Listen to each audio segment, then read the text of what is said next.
Nous prions. Père, nous voulons te rendre grâce, nous voulons bénir ton nom, t'exalter, te magnifier, te glorifier pour tes bienfaits dans la vie de chacun de nous. Vous êtes pour nous non seulement notre Dieu, mais également notre Seigneur et notre Sauveur. Vous êtes le roi, celui dont la souveraineté est incontestable. Vous régnez en maître absolu dans nos vies. Nous voulons te dire merci, Père, pour ce moment de partage. Seigneur, que ta présence soit effective et que, Père Tout-Puissant, nous soyons tous enseignés de l'Esprit. Honneur, gloire, magnificence à toi, au nom puissant de Jésus. Amen. Nous bénissons l'Éternel Dieu pour la vie de tous ceux qui nous reçoivent actuellement et nous glorifions le nom de l'Éternel pour votre vie. Effectivement, comme cela est d'actualité et que cela est connu de nous tous, nous sommes véritablement dans la fièvre de la fête de la Pentecôte. Et la Pentecôte pour chacun de nous a des significations très profondes. Elle se diffère de la fête de la Pâque en ce que, ici, nous sommes directement les bénéficiaires de l'œuvre de la Pentecôte. Et c'est une fête purement spirituelle. À l'origine, quand Dieu instituait les 7 fêtes de l'Éternel, selon Lévitique chapitre 23, la Pentecôte était également la fête instituée par Dieu. Et à son origine, la Pentecôte n'était pas la fête de l'Esprit. La Pentecôte était la fête de moisson. En ce sens que les Juifs amenaient ce jour-là les prémices de leur moisson au temple pour permettre à ce que le souverain sacrificateur puisse l'agiter devant le Seigneur et leur assurer la grande moisson durant l'année. C'était ce que l'homme avait compris de la fête de la Pentecôte instituée par Dieu en son temps. Et c'est comme ça que les Israélites fêtaient la Pentecôte jusqu'à l'avènement de la Nouvelle Alliance où Jésus-Christ est venu et il a fait son ministère sur la terre.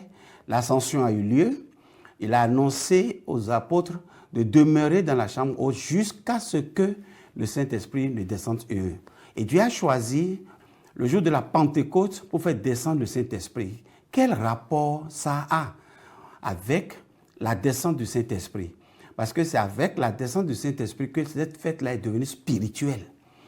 La descente du Saint-Esprit parce que Dieu avait en vue la moisson des âmes. Son intention n'était pas la moisson des grains du champ, mais son intention, son but réel, c'était la moisson des âmes. Et personne ne peut moissonner l'homme tant qu'il n'a pas l'esprit. Parce que ce n'est pas l'esprit qu'on peut convaincre un autre. Ce n'est pas l'esprit qu'on peut transformer un autre. Ce n'est pas seulement par l'intelligence et la sagesse humaine. Alors Dieu a fait descendre l'esprit sur les disciples et ce qu'on a constaté, c'est que les disciples ont reçu l'esprit le jour-là, ils sont sortis, Pierre a pris la parole et par l'évangélisation de Pierre ce jour-là, il a moissonné près de 3000 personnes. C'était une très grande moisson. Donc la notion de la moisson est restée, mais ici, la moisson a changé de nature. Ce n'est plus des grains, mais c'est devenu des hommes. Alors, c'est pour cela que cette fête est devenue une fête spirituelle. Et chacun de nous, nous avons compris par là que la Pentecôte a un rapport avec l'esprit. Et il faut avoir l'esprit de Dieu pour pouvoir véritablement se reconnaître étant en train de fêter la Pentecôte. Parce que sans l'esprit de Dieu, la Pentecôte ne peut pas avoir sa signification dans ta vie. Et quiconque n'a pas l'Esprit de Dieu n'appartient pas à Dieu. C'est ce que la parole de Dieu nous dit. Si tu n'as pas l'Esprit de Dieu, tu n'appartiens pas à Dieu. Parce que c'est l'Esprit de Dieu qui fait de nous des fils de Dieu. Là, Paul a dit aux Romains, dans Romains chapitre 8, que l'Esprit dit à notre esprit que nous sommes fils de Dieu. Donc, l'Esprit descend en nous pour faire de nous des fils de Dieu. Et dans 1 Corinthiens 6, 19, Paul a dit aux Corinthiens, ne savez-vous pas que vous êtes le temple de Dieu? Et écoutez, frères, la différence entre un rôle simple et un temple, c'est qu'un temple abrite une divinité. il y a une divinité qui est siégée dans le temple. Et si Paul dit aux Corinthiens, ne savez-vous pas que vous êtes le temple de Dieu, il veut leur signifier tout simplement qu'ils abritent une divinité. L'Esprit de Dieu est descendu et est en eux. Et à partir de cet instant, ils ne sont plus n'importe quoi. Écoutez frère, nous sommes, nous autres, au Bénin, en Afrique de l'Ouest, je ne sais pas d'où tu nous reçois, mais en Afrique de l'Ouest, au Bénin pratiquement, il y a une tradition de l'idolâtrie qui est reconnue par le Bénin.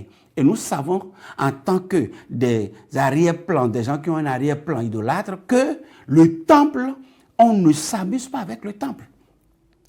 On nous enseignait depuis le bas âge, quand il y a un temple quelque part, quel comportement adopter avec le temple.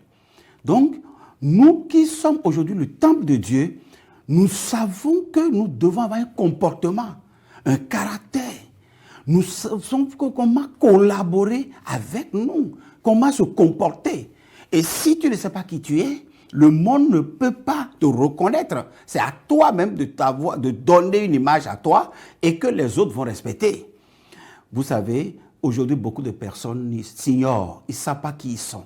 Ils ne savent pas qu'ils sont le temple. Ils ne savent pas que Dieu est en eux. Et beaucoup de personnes se demandent comment est-ce qu'on reconnaît qu'on est baptisé du Saint-Esprit. Ça, c'est une très bonne question et qu'on devait se poser en ce temps de Pentecôte. Vous savez, nous savons tous que dans 1 Thessaloniciens chapitre 5, verset 23, que l'homme est composé de 3 parties. L'homme est composé de l'esprit, de l'âme et du corps. Et l'Esprit de Dieu, quand l'Esprit de Dieu descend dans l'homme, il ne prend pas contact avec notre âme ou bien avec notre corps. Il prend contact avec notre esprit. C'est les esprits qui s'accordent. Donc l'Esprit de Dieu, quand il descend dans quelqu'un, il ne l'agite pas. Non, il ne le fait pas tomber. Il ne faut pas faire l'amalgame entre la délivrance et le baptême du Saint-Esprit. Et c'est ce qui se fait souvent. Le jour, on dit, recevez le baptême du Saint-Esprit, des gens tombent par terre, commencent par crier, rouler, et ils se relèvent pour dire que maintenant il reconnaît qu'il est baptisé. C'est faux. Tu n'es pas baptisé du Saint-Esprit, tu as été délivré d'un esprit. Être baptisé du Saint-Esprit, c'est que l'Esprit de Dieu prend contact avec ton esprit et commence par prendre le règne de ton esprit. Notre esprit a une intuition. L'intuition commence par se plier, commence par se soumettre à l'autorité du Saint-Esprit. C'est pour cela qu'il est dit que tout esprit soit soumis à l'autorité du Saint-Esprit. Ton intuition commence par se soumettre à l'autorité du Saint-Esprit. L'Esprit de Dieu prend le contrôle de ta conscience. Voilà les 2 grandes parties de l'esprit de l'homme. Ta conscience qui abrite l'inconscient, le subconscient, devient maintenant soumise à l'autorité du Saint-Esprit. Là où la culpabilité te prenait en otage, l'Esprit de Dieu te rassure pour te dire, non, Dieu t'a effectivement pardonné.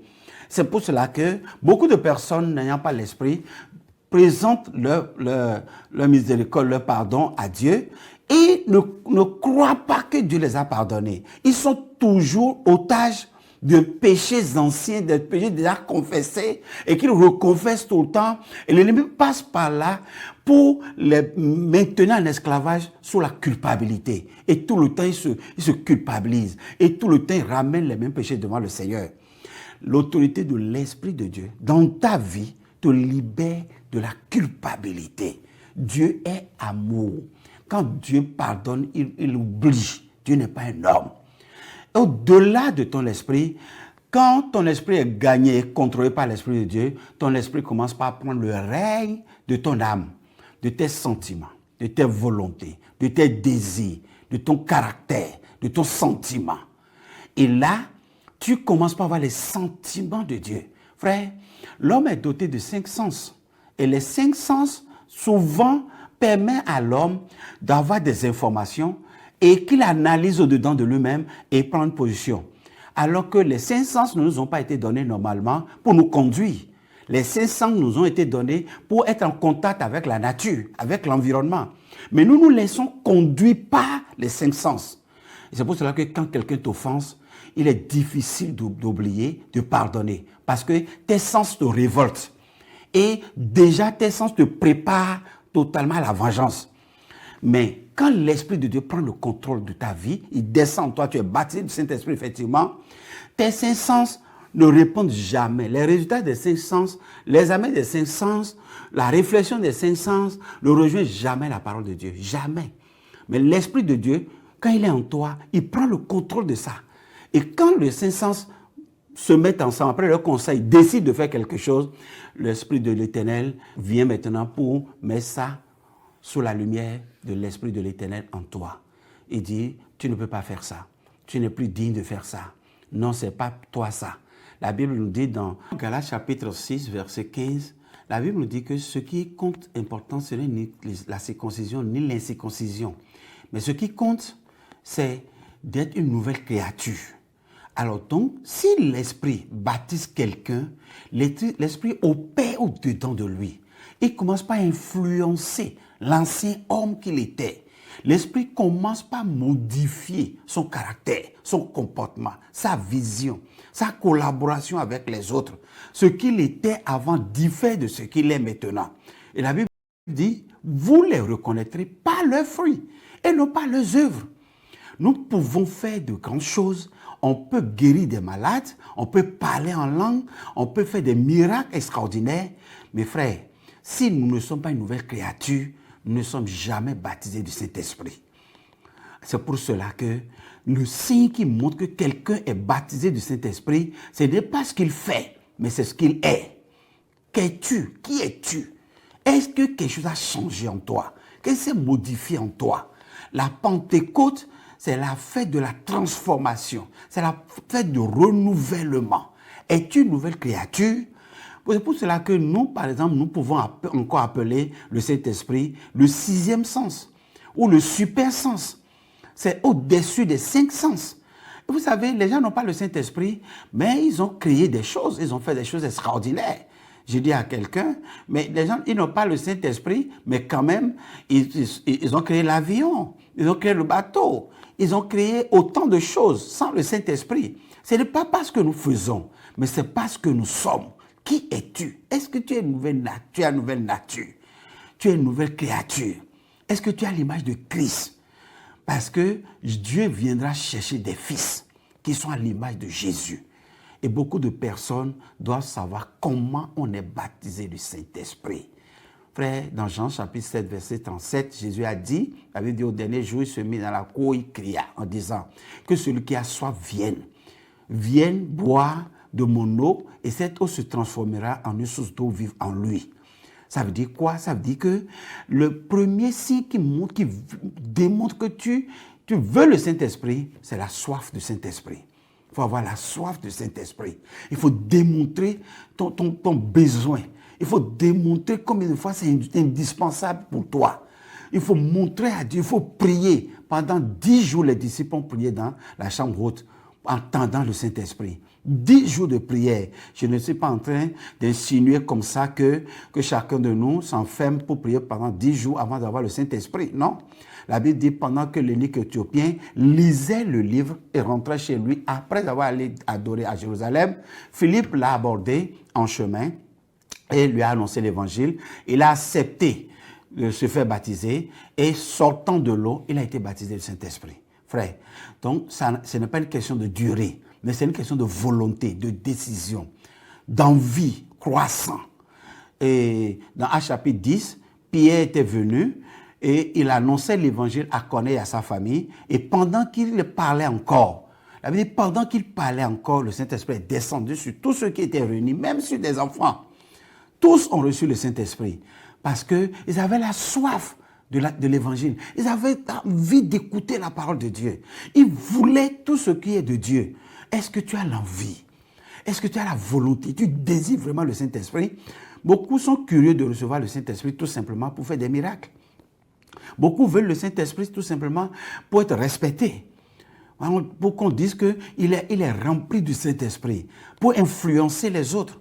Non, l'Esprit ne nous a pas été donné pour influencer les autres. On nous a donné l'Esprit pour servir. On nous a donné l'Esprit pour que nous puissions ressembler à Christ. On nous a donné l'Esprit pour que par l'Esprit, nous puissions véritablement gagner des âmes pour le Seigneur. Donc, pour recevoir le Saint-Esprit, mon frère, il faut avoir la soif et l'envie croissante d'avoir l'Esprit de Dieu. Ce n'est pas une condition exceptionnelle. Dieu n'est pas dans la complication. Il n'est pas question d'aller jeûner d'abord pour pouvoir avoir le Saint-Esprit. Non. Il faut tout simplement avoir la foi. Parce que dans Hébreux chapitre 11, verset 6, la Bible dit, sans la foi, nous ne pouvons pas être agréables à Dieu. Et Dieu ne peut pas libérer son esprit en quelqu'un qui ne lui est pas agréable. Beaucoup de personnes s'imaginent que si tu as le Saint-Esprit, tu dois parler en langue. Si tu as le Saint-Esprit, tu dois avoir le don de miracle, le don de prophétie, le don des langues, ainsi de suite.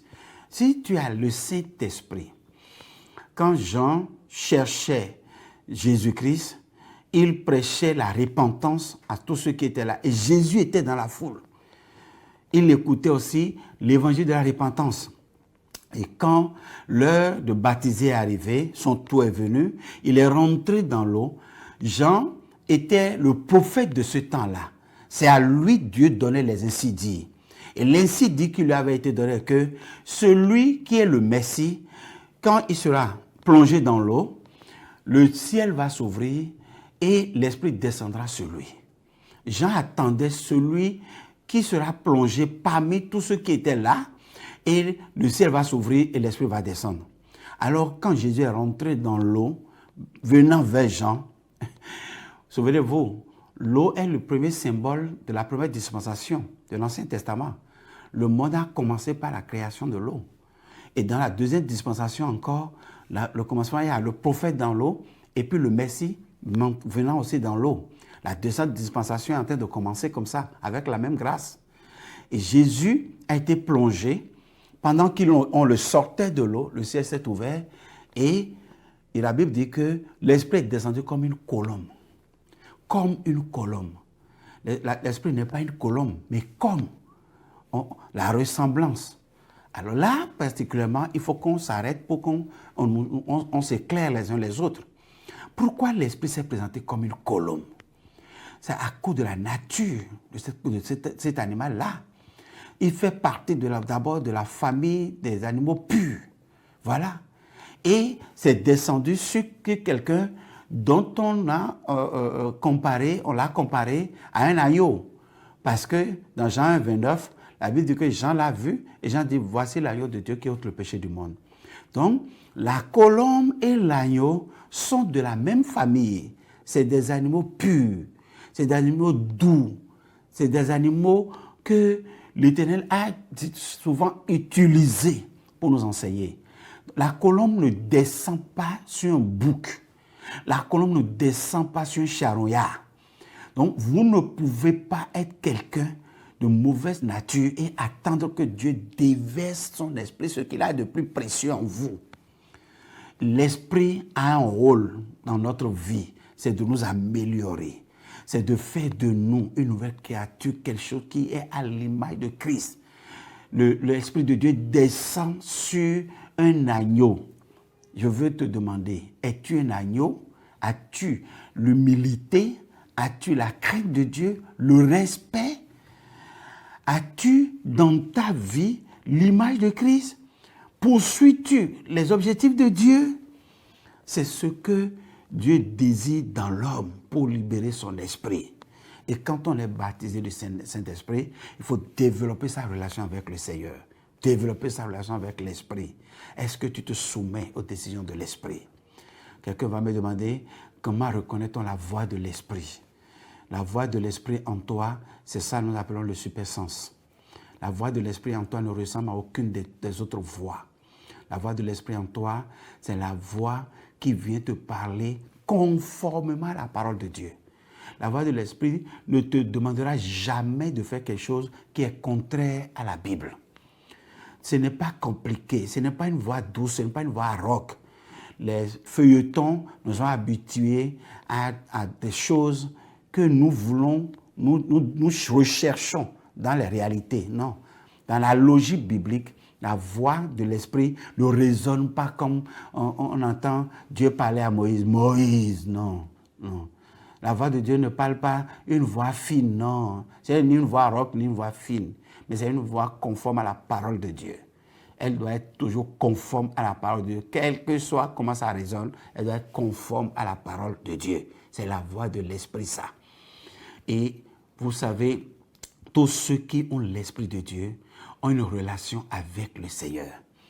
Quand vous avez une bonne relation avec le Seigneur, l'Esprit demeure, parce que n'attristez pas l'Esprit par le péché. Quand l'Esprit est en toi et ne participe pas à tes grandes décisions, ça veut dire qu'il est attristé. L'Esprit n'abandonne pas, l'Esprit ne délaisse pas. Mais il ne faut pas l'attrister. Si vous l'attristez, il est en vous, mais il n'agit plus. Il ne collabore plus avec vous. Voilà, il ne collabore plus avec vous. Et je veux dire tout simplement que la fête de la Pentecôte, c'est aussi une fête de réflexion. Chacun doit s'examiner. La Bible dit, examinez pour voir si vous êtes dans le Seigneur. Et c'est une fête de réflexion profonde. C'est une fête d'examen personnel. C'est une fête où chacun doit rentrer en lui-même et dire, est-ce que l'Esprit est toujours en moi? Est-ce que je collabore toujours avec l'Esprit? Beaucoup de personnes, très souvent, pour jauger si l'Esprit est en eux, ils s'essayent d'abord de parler en langue pour dire, si je continue toujours de parler en langue, ça veut dire que l'Esprit est en moi. Non. Dieu ne se répand pas de ses dons. Ce n'est pas parce que tu continues de guérir les malades, ce n'est pas parce que tu continues de faire des miracles que l'Esprit est encore avec toi. Si c'est des dons que Dieu t'a fait, le don de miracles, le don de prophétie, le don des langues, le don des visions, Dieu ne se répand pas de ses dons. Quand Dieu donne un don, quel que soit ce que tu es devenu, le don continue de se manifester. Mais il y a longtemps qu'il n'y a plus de fruits qui se développent en toi. Tu ne portes plus de fruits. Tu n'as plus l'amour.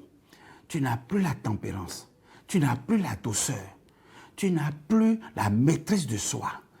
Alors, quand tu commences par perdre ces fruits-là, il faut savoir que l'Esprit n'est plus en mouvement en toi. C'est ça, mon frère et ma soeur. La fête de la Pentecôte pour chacun de nous, c'est une fête d'action de grâce. Pour dire, Dieu m'a jugé digne de pouvoir porter ses marques, de pouvoir porter son fruit, d'être fils de Dieu. C'est une fête de joie, de ce que tu es fils de Dieu. C'est ça.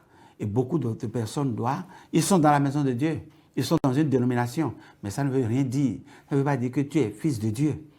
Le pasteur te connaît, les frères et sœurs de l'église te connaissent, mais Dieu ne te connaît pas. Il faut que Dieu te connaisse. Je veux nécessairement lire ce passage dans la Bible, dans Colossiens chapitre 3, le verset 10, qui est très important. Revêtez-vous de la nature nouvelle, qui se renouvelle en vue d'une pleine connaissance selon l'image de celui qui nous a créés. Gloire à Dieu.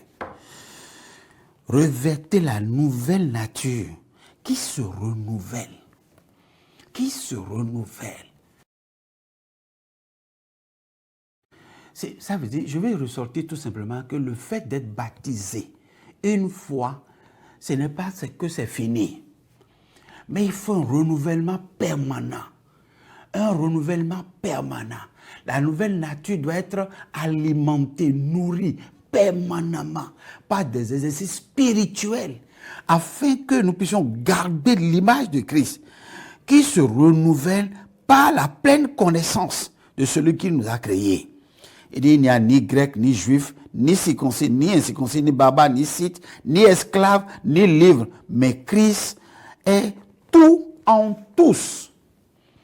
Il faut alimenter la nouvelle nature. Il faut collaborer avec l'esprit de manière permanente, avec des exercices spirituels. Ce n'est pas une expérience ponctuelle et c'est fini, non. C'est un processus qu'il faut alimenter, qui se renouvelle, afin que nous puissions porter. Parce que toutes les fois, nous sommes dans le monde. Nous sommes encore dans le monde. Et la pression du monde est exercée sur nous. Mais pour amortir la pression et garder l'image, garder l'étiquette d'un fils de Dieu, il faut que tu sois permanemment dans un renouvellement des exercices spirituels. Ce n'est pas que j'ai déjà prié à avoir le Saint-Esprit, c'est fini. Non, frère. Ça, tu finiras par dégringoler, ternir l'image de Christ. L'image doit être renouvelée permanemment, en tout temps, en tout lieu. Voilà ce que je tiens à partager avec les uns et les autres sur la Pentecôte. Et vous savez, toutes les fois qu'on parle de fête, beaucoup de personnes ont dans l'intention manger, boire, se jacasser. Toutes les fêtes ne sont pas des fêtes pour manger, boire, se jacasser. La fête de la Pentecôte est une fête spirituelle. C'est une fête pendant laquelle il faut examiner le degré de sa vie spirituelle. Je dis souvent que l'effusion du Saint-Esprit, c'est-à-dire la plénitude du Saint-Esprit, c'est comme la mercure d'une température, d'un thermomètre. Vous savez, c'est par rapport à la température que la mercure monte et la mercure descend. Quel est le niveau de la mercure de ton thermomètre spirituel? C'est la mercure est montée, c'est-à-dire ce qui ressemble à un liquide rouge là. Ça, c'est monté ou bien c'est descendu. Quand on jauge la température spirituelle, qu'est-ce que la mercure va indiquer? La température est basse ou bien elle est élevée? C'est le moment de le faire. C'est le moment de chercher à le savoir. Quel est le niveau de ta vie spirituelle? Tu as reçu le Seigneur maintenant, ça fait combien d'années? Tu es à quel stade? Qu'est-ce que tu fais pour le Seigneur? Tout ça, c'est des questions qu'il faut se poser en cette fête de Pentecôte qui n'est pas une fête de manger, de boire. Où des gens vont prendre des pailles et puis faire des bâches et puis ça finit. C'est le jour là où encore d'autres boivent jusqu'à ce qu'ils cassent tout. Et tout ça là, c'est la Pentecôte. Vraiment, c'est regrettable. C'est une fête de réflexion. C'est une fête d'examen personnel. C'est une fête de savoir où est-ce que je suis avec le Saint-Esprit. Seigneur, je suis à quel stade avec toi? Tu m'attends où? Je dois être où à ce moment-là particulièrement? Mais je suis où? Seigneur, soutiens-moi. Seigneur, aide-moi. Seigneur, permets-moi de grandir, de croître en toi et d'assumer de grandes responsabilités dans ta mission. Que le nom de l'Éternel soit glorifié.